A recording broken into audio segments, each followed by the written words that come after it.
How to use the Robinhood app application to get price alerts for your crypto on the Robinhood application itself. So this is a feature called you're going to get all the types of alerts regarding the cryptocurrencies moving from one place to another, moving from one price to another. How you can simply set a price alert for that. For this, we're going to take a reference to the official website here, that is robinhood.com. Crypto price alerts.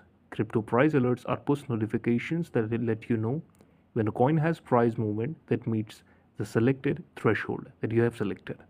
Now I'm going to show you all the steps regarding it on the app. You can do it. This is the full setting menu. You can do it here. So first is go to the account, press icon, click on menu, and then click on setting. Select the setting, then click on notifications and messages. Now click on the push notification setting. Now select the crypto price movements. Now toggle the switch on. Choose your price threshold and alert the frequency. For coins you watch like, go to the account section, then again on the setting, go to my watch list, select crypto price movements, and then toggle the switch on. Then choose your price threshold and alert the frequency. So this is how you can do it for the coins you own and for the coins you watch, for both type of format here. This is the video. Thank you so much for watching it.